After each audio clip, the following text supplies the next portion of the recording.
let's get right to today's topic. But when Cephas was come to Antioch, I withstood him to the face, because he was to be blamed. Galatians 2:11. This passage is often cited by those in the Recognize and Resist movement as an attempt to debunk sedevacantism. We hear the old "Paul resisted Peter" line as if it were some self-delegation by which one could simply refuse submission to the Roman pontiff when he simply sees fit. Why, if Paul can resist Peter to his face, then why can't we simply resist Francis and his predecessors when it comes to matters of church discipline, governance, and faith? First, it's important to understand what is actually going on in Galatians 2:11. While in Antioch, Peter was eating with Gentile converts until Jewish converts arrived. Upon their arrival, Peter got up from his place with the Gentiles and sat with the Jewish converts exclusively, who were still following the dietary laws of Moses. In doing so, one might have been led to believe that in order to be a follower of Peter, he would have to follow the law of Moses. Paul therefore rebuked Peter's actions, and this imprudent act was corrected.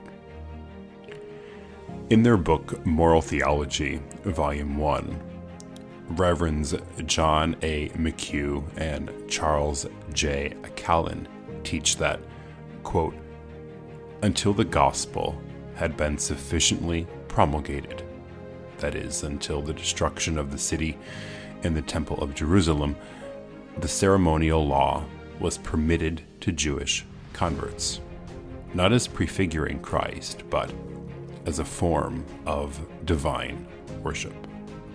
End quote. Never did Peter teach doctrinal error. Never did Peter preach heresy. Never did Peter blaspheme. Never did Peter lead souls astray. Bishop Richard Shalloner writes on the issue, quote, the fault that is here noted in the conduct of St. Peter was only a certain imprudence in withdrawing himself from the table of the Gentiles for fear of giving offense to the Jewish converts. But this, in such circumstances, when his doing so might be of ill consequence to the Gentiles, who might be induced thereby to think themselves obliged to conform to the Jewish way of living, to the prejudice of their Christian liberty. End quote. Never did Paul resist Peter's authority. Never did Paul reject Peter's commands. Never did Paul separate himself from Peter so that he may follow tradition. What we as Catholics do know is that we must subject ourselves to the commands of the Roman Pontiff.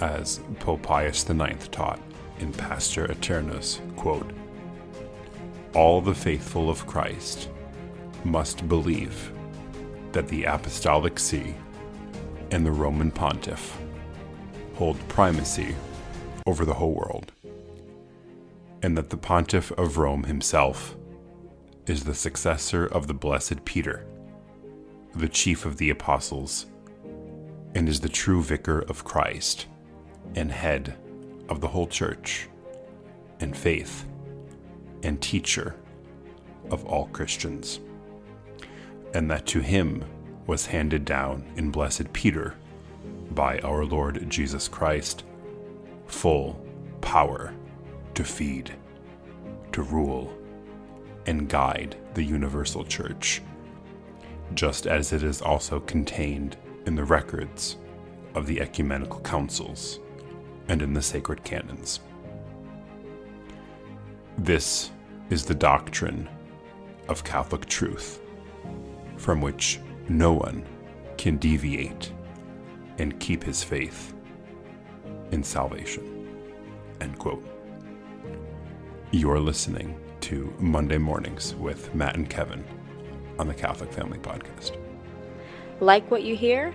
Be sure to subscribe to the Catholic Family Podcast.